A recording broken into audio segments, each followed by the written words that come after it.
Thank you. And that brings us to Senator Wieckowski, who has two bills, item number 11, SB 383, and item number 17, SB 641.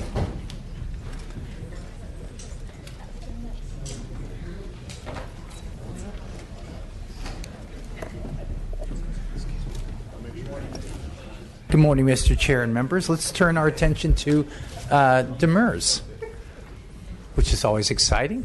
SB 383 is the result of productive, consensus-based process involving the Consumer Attorneys of California, the California Defense Council, and the California Association, the California Judges Associations to improve California's demur process. The bill creates a mandatory meet and confer process that may be held in person or by telephone, in which both parties will provide specific legal authorities in support of their pleadings or demur in order that the parties come to some agreement on ways to improve the filings without a hearing in the court. This mandatory meet and confer process is the heart of the bill and the key to improving judicial economy in courts where parties routinely fail to cooperate with opposing counsel.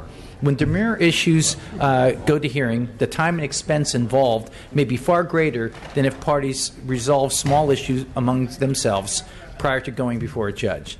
The bill before you today is the product of extensive conversations between plaintiffs and defense bar, and we are working to refine the bill further. I would urge your aye vote. It's a good bill of support on both sides. Your first witness. Oh, then I'm done. Thank you. Brian Cavatek, former president of Consumer Attorneys of California. What better way to spend Bastille Day than to talk about demurs, which is an old French word for to linger. Which is an appropriate way to describe what's happening, particularly in the southern part of the state, where demurs are taking, at least in Los Angeles County, 50 to 70% of the law and motion time of all judges in civil courts. It has become a tremendous problem in most counties where these are resulting in delays for getting substantive motions like summary judgment motions heard. The way the process now works is that a complaint is filed. The other side has about 30 days to file a responsive pleading. If they file a demur hearing is set. And on the day of the demur hearing, the opposing party, the plaintiff in most cases, can file a first amended complaint. If that occurs, then it restarts the clock. Another demur is filed, another hearing is set. Now, they don't have an opportunity to file another amended complaint, but then there's a hearing. And if the demur is overruled in completeness, then the matter moves forward. If it's overruled in part or sustained in part, but there's leave granted, the other side has an opportunity to file now a yet amended complaint, another further amended complaint. The proposal that we've worked on with the author and with the defense bar and with the civil committee from the Judicial Council takes this process, adds in a mandatory meet and confer, but just as important as the mandatory meet and confer is the fact that courts are authorized under this statute to hold a status conference before another demur hearing. In courts where they have done this by rules before, it results usually in issues on subsequent demurs being resolved completely by the parties talking with the judge and the judge giving his or her opinion about how it looks that the outcome of the demur motion will be will result in. The point here is an aggressive approach to dialogue both between the parties and with the court to try to reduce the number of demurs, to try to move this case forward. And I do want to point out finally that when we talk about demurs as a device to end a complaint in whole or in part, it's not the only mechanism that the parties have. There still remain summary judgment motions. There still remain motions to strike, special motions for directed verdicts, and so on. So whatever we do with respect to demurs, there's plenty of tools in the toolkit of parties opposing a complaint to dismiss meritless complaints. Thank you. Thank you. Next Mr. witness. Chair and members, Mike Belote on behalf of both the California Defense Council and California Judges Association. Most of the burden of the budget cuts to the courts in recent years has fallen on the civil system, and because of constitutional requirements applicable to criminal cases. This is a case where plaintiffs, defense, and judges have worked together to bring a measure of efficiency to civil process And as Mr. Kabatek indicated, it rests on a simple concept that if you get lawyers talking before you need to bring a judge in to resolve an issue, you can create efficiency. We continue to believe that demurs are an important tool to help defense refine claims. And this bill, I think, makes the demur process better. It's a consensus product. We know of no opposition. We'd ask for an aye vote. Thank you. Next witness. In between, Mr. Chair, again, Chris McKaylee on behalf of the Civil Justice Association of California.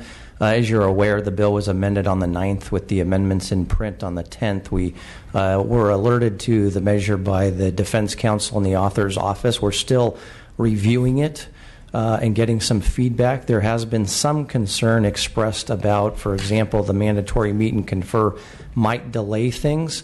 But we just wanted to alert you that we are still reviewing it. We don't have an official position, but we just want to ensure that the bill won't result in any additional delays in the process. Thank you very much.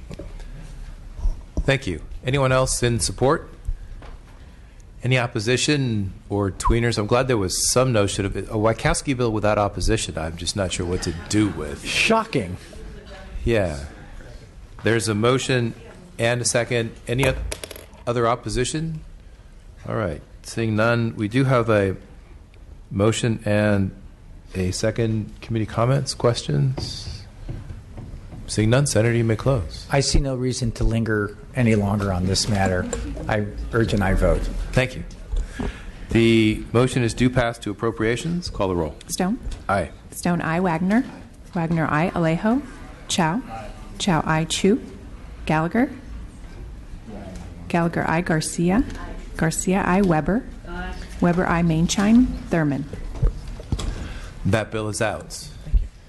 And that brings us to item number 17, SB 641, a Wachowski bill with opposition, so all is right in the world. Well, thank you, Mr. Senator. Thank you, Mr. Chair and members. First off, I'd like to thank the committee and the committee staff for its efforts on this bill, and I want to accept the committee's amendments outlined in the committee's mock-ups as author's amendments. With these amendments, combined with the amendments that were taken in the Banking and Finance Committee, I believe the bill is even more narrowly focused on addressing some specific violations of basic justice and will return to some consumers their constitutional right to due process. There are still Californians out there today that have been sued on a debt without their knowledge, consumers who not only never received the actual notice of any lawsuit against them, but are victims of misidentification and do not owe the debt. If more than 2 years have passed since the judgment, the only remedy these people have is filing a brand new lawsuit in equity. For low-income consumers who suffer this misfortune, this amounts to no remedy at all. They cannot afford the attorney needed to bring this action, and even if they could, by the time the lawsuit is resolved, the loss of their money has already caused irreparable harm.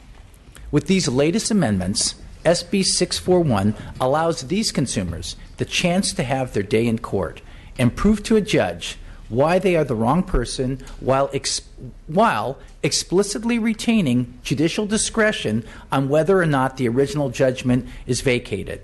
Though I wasn't able to reach an agreement on the language before this hearing, we were up till midnight on Friday and Saturday, I'm committed to continuing to work with the opposition, whom you'll hear from, towards an understanding of our shared goal in giving the person who doesn't owe a debt the opportunity to tell that to a court. I have some witnesses in support. Thank you. First witness, please. Good morning, Mr. Chair and members of the committee. Thank you. I'm Sharon Jamal. I direct the consumer law practice at the East Bay Community Law Center, where we see dozens of low-income consumers who are subject to the problem that SB 641 will help address. This bill targets a basic injustice. A consumer is having her wages garnished or her bank account emptied by a debt buyer, but she doesn't actually owe the debt, and she's never even heard that there was a judgment against her. How could we not offer this consumer her day in court? Unfortunately, this is not an isolated occurrence. The debt buying industry before the 2014 California Fair Debt Buying Practices Act was rife with robo-signing and sloppy record-keeping, so much so that the Federal Trade Commission issued 2 separate reports on those practices calling for reform. However, that 2014 Act only applies to debts purchased after 2013.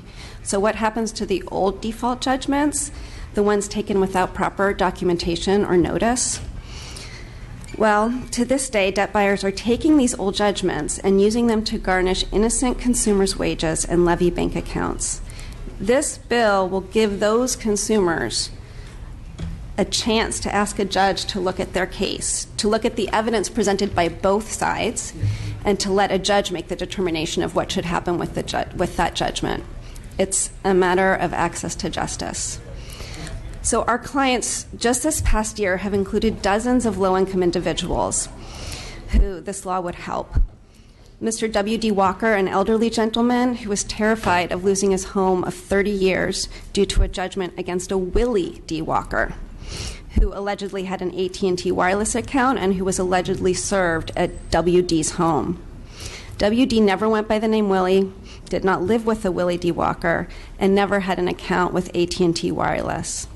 Or Miss C., a victim of ID theft, who, as a result, had 25% of her wages garnished due to a 2006 judgment.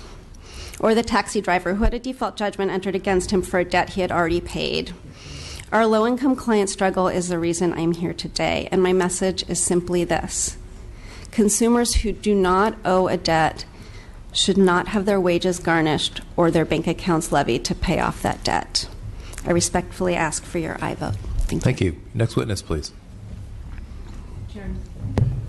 Chair and members, Suzanne Martindale with Consumers Union in strong support of this bill. It is a logical extension of the work that we started a few years ago to reform a system that was absolutely appalling, the system for collecting debts that were purchased by debt buyers from large institutions such as J.P. Morgan Chase, which I'll add last week, just settled a big case with the Consumer Financial Protection Bureau and 47 state attorneys general because they were selling bad debt, debt that was often secured with little more than a robo-signed affidavit. These are the kinds of debts that were entering the system, and then debt buyers were taking them, turning them around, and suing people on those debts because the portfolios of debts often were inaccurate, had information that was indicating the wrong consumer or the wrong address. Many people, as Ms. Jamal just stated, were being sued and had no idea, and in fact didn't even owe the debt, or maybe they just were never served about the lawsuit. And in any case, they were robbed of their day in court to defend themselves.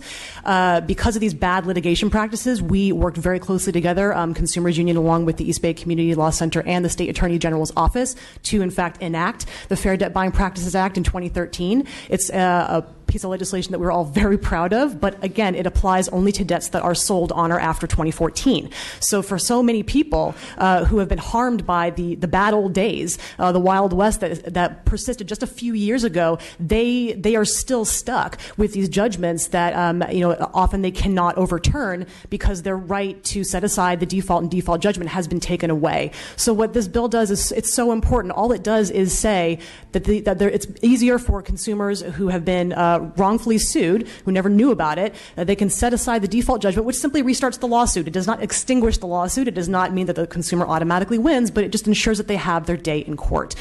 This was a very, very, very broken system that we've started to fix, and we need to continue this work to, in fact, enact comprehensive reform that's going to help all residents in the state of California, especially low-income consumers who can ill afford these judgments and the ongoing repercussions. And so for these reasons, we believe this bill is essential to ensuring that we have, in fact, enacted comprehensive reform of the debt buying industry as it applies to the civil court system. And for these reasons, we strongly support the legislation and request an aye vote. Thank you. Anyone else in support? Becca Kramer, ACLU of California, in support. Thank you. Paul Leonard, California Director at the Center for Responsible Lending. We strongly support this measure. Thank you. Ruthie Goldcorn, Californians for Disability Rights, Chair, Disabilities Caucus, Democratic Party. No barriers, disabled access. and advocacy services. And as an individual, as an advocate on behalf of the disability community, I've gotten these phone calls from low-income families and families with members with disabilities who have experienced this, and we will stand with this bill. Thank you. Thank you. Anyone else in support? Opposition?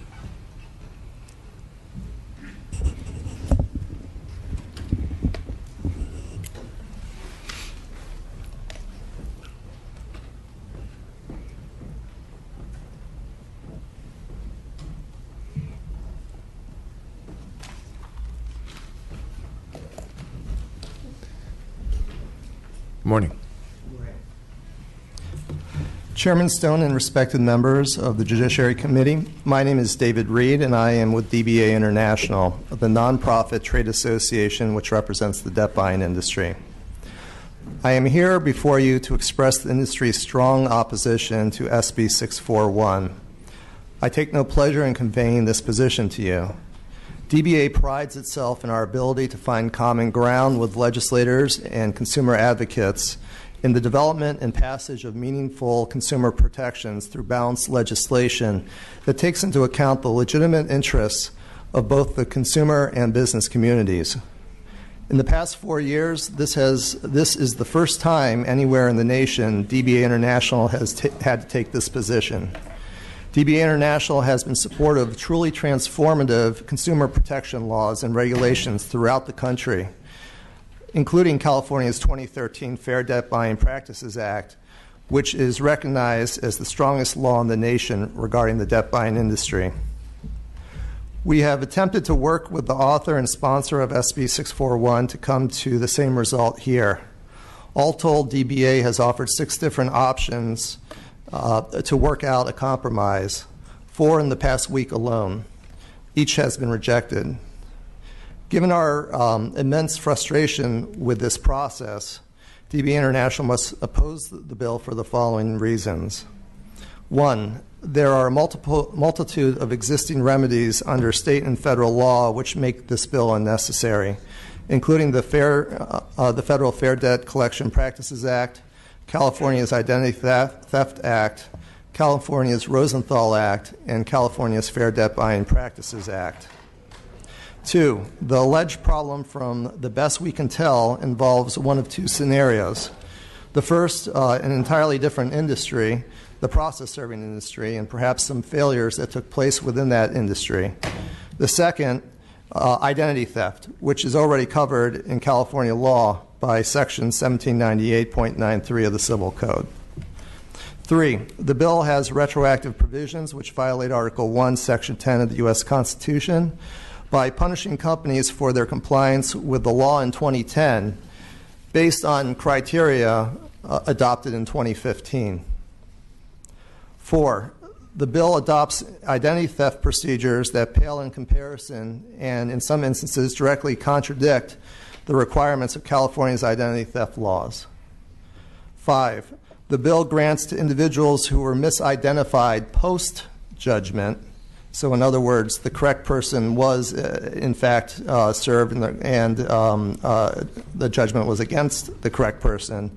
So the bill grants to these individuals who were misidentified post-judgment for purposes of wage garnishment the ability to vacate the legitimate judgment of another person.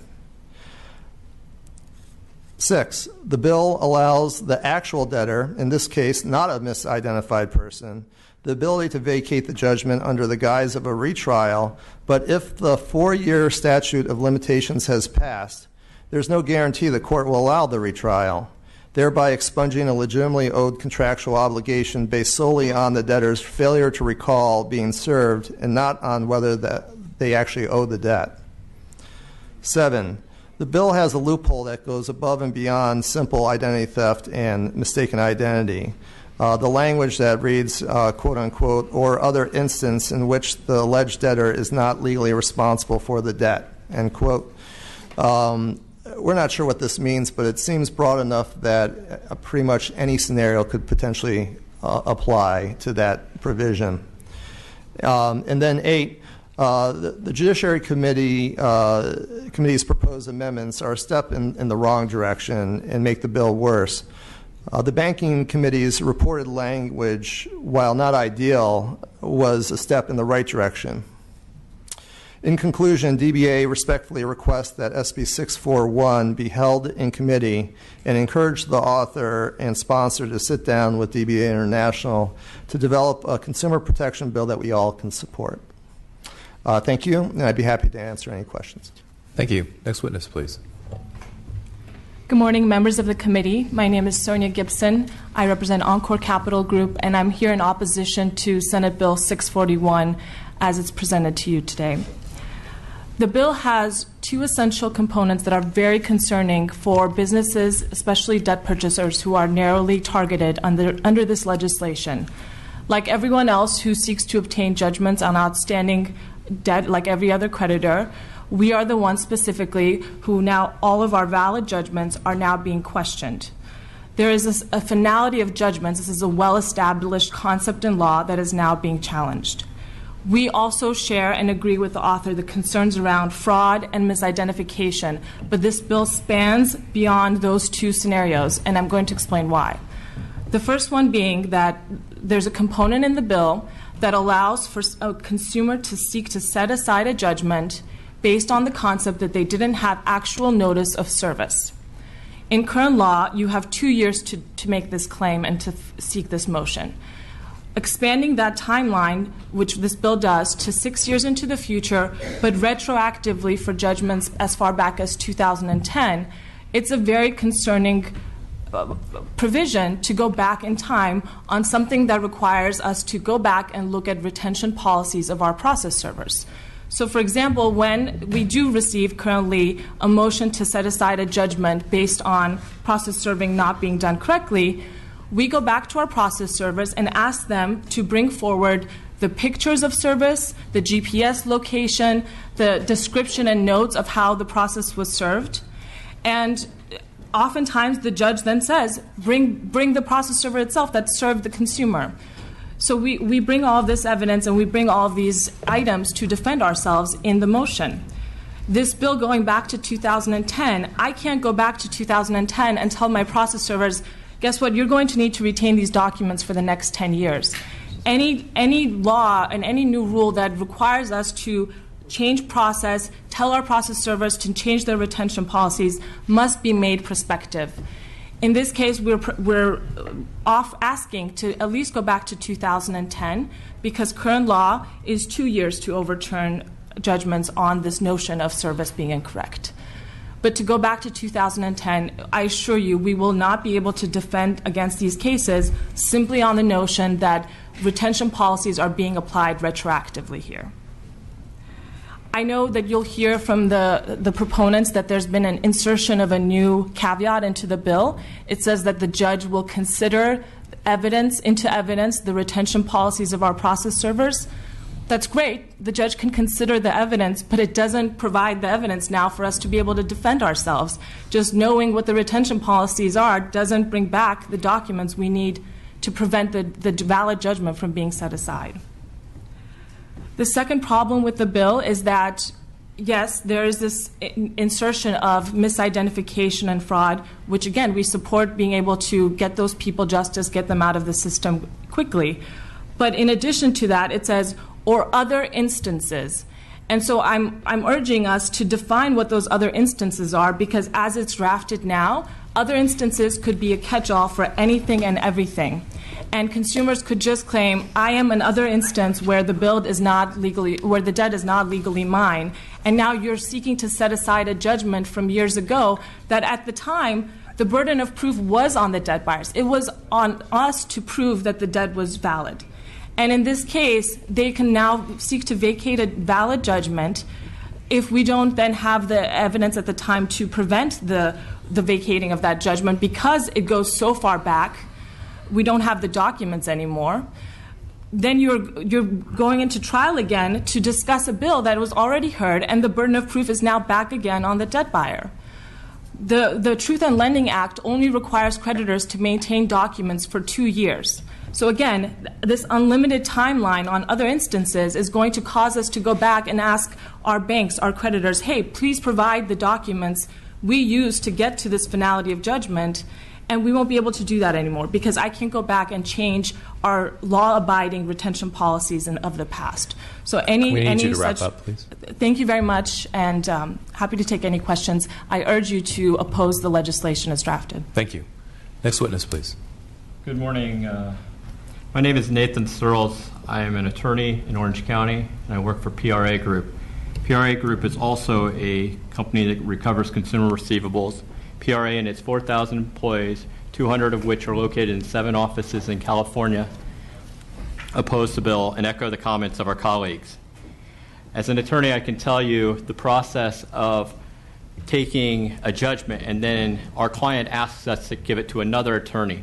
The courts have minimal records that they retain for process of service, and those records that are given from one firm to another may not be complete. And as Sonia has said, if we're looking at prior retention policies, that's not going to be sufficient. We just ask that the committee update the date to the 2014 date. And I thank you for your time, and we'll be available for any questions. Thank you. Anyone else opposed? If you could give your name and your affiliation and that you're opposed. Thank you. Mr. Chair and members, Mike Belote on behalf of the California Creditors Bar Association. Thank you. Thank you. Mr. Chair and members, Alex Alanese with the California Bankers Association in opposition. Mr. Chair and members, Tracy Stevens representing the California Association of Collectors, also opposed. Thank you. Anyone else in opposition? Seeing none, I'll bring it back to the committee. Questions, comments? Mr. Gallagher? So I have a few questions on this. One, I've dealt with this exact situation as an attorney myself. I had a client who had gotten a judgment against him, but had never actually been served. And I remember thinking at the time, wow, well, how do you deal with that situation? I went to my reference book and found that there is California law on the books, and that reference book identified the statute that we're talking about today. 473.5. But it also identified that the court has equity powers to always overturn set aside a default judgment in the case that you can show that there was never actual notice. And I went to the court, and I believe in this case actually it had been slightly over the 2-year limitation, and I was able to get the judgment set aside for that client. I also had a client who had been served based on a credit card debt, and it was actually his son who had the same name who had the credit card debt. I called the credit card company. I said, this is not the right person, and in that case they didn't proceed with the action. But I'm assuming that happens all the time, and with the equity powers that the court has, if somebody actually gets a judgment based on that, if you can go back and show evidence that you were never actually served or that you are not the person in the judgment, the court's going to set aside that judgment. So my big first question is, why do we need this legislation? Because from what I can tell, we have both this statute and the court's equity powers that I've used myself to set aside these judgments in the cases you're talking about. And Assemblymember Gallagher, I applaud you in the practice of law in filing a new lawsuit in equity in order to address your client's situation. Unfortunately, a lot of poor people that are having their wages garnished are not able to find lawyers that are willing to take those cases, a brand new case in equity, and that will probably take 6 to 9 months in order to get through the process as their wages are being garnished. What we're looking for is to address this large problem that we have when people who don't owe the debt and never got served need to have their day in court. The idea of allowing them to file a motion to set aside once they have actual knowledge is a streamlined motion. It doesn't take the equity option still exists. But the equity door is not open for hundreds of thousands of people in California. Well, I agree that not everybody necessarily has access to an attorney, but whether your bill passes or not, it's going to be the same situation. They would still have to go into the court and ask the court to give them relief, and they're either going to do that with an attorney or they're going to do that in pro per. So this bill doesn't necessarily do anything to help improve access to the courts for poor litigants. Well, it does. If the premise that we have here is that people didn't know it was going. They didn't know about the judgment. They're not going through their credit report. When they actually have notice, when they're being garnished, they have 180 days to act. That's all we're doing is asking. Yeah, you're right. They're going to have to fight the good fight, and they have an extra step now, asking the court to set aside the default, because the default's based on the premise that, well, you owe the money, your property served, you have no defense. So we're just opening up that courtroom door and allowing people to have that day in court in pro per or with their legal aid attorney. Okay, but they can already do that under current law. My second question is, why make it retroactive? Why are we going back to 2010 if we're going to establish a new process and extend the statute of limitations, and in the case of mistaken identity have no statute of limitations? Why not do that prospectively? Why are we going back to 2010? I disagree with the characterization of a retroactivity. Our judgments, we all know that our judgments are good for 10 years. Okay, and they sit on the books for 10 years. We're saying that if you're seeking to collect the debt and enforce a judgment, and I just found out about it. I am a consumer who had no idea, and it's not me. Remember this, we narrowly tailored this, that we're saying that you don't owe the debt and you never got served, and under penalty of perjury, you're going to the court and saying, stop. A lot of these default judgments are good, but this one against me, I never had my day in court. Please let me have my day in court. So in banking committee, this characterization of, we don't have this information. Remember, Assemblymember Gallagher, the court holds the record. You do not get your judgment unless you filed with the court your proof. We get a little confused with the actual debt and the process serving. When you get that default judgment, you have that original contract that you signed with Chase Bank, who evidently did some robo-signings and got some judgments, and then proof that the person owed the money, the last statement, and the actual data is held by the court. The court doesn't destroy anything. So that's why we've taken these extra amendments to say the court in its discretion, if it's a righteous judgment and they're garnishing the wrong person, the court can say, okay, that judgment stays. We're going to give the judge that flexibility and their wisdom, but we're actually going to hear the matter. We're going to hear the matter. So that's why I think so what we did is in banking and financing, we split the baby. We said, okay, it's a 10-year judgment. We'll let these, I guess I compromised. I said, all these bad judgments against the debtors who don't owe them in 2005 and 2006 and 2007, it's okay. You can garnish their wages. But from 2010 on, we'll do it. That was the chair's prerogative. It was, that's what I've been doing on this bill, compromising with folks to say the person still doesn't owe the debt. At the end of the day, they don't owe the debt. You got the wrong person. And as we learned last week, Chase says there's 528,000 people who have default judgments against them that don't owe them to one bank. It's a problem.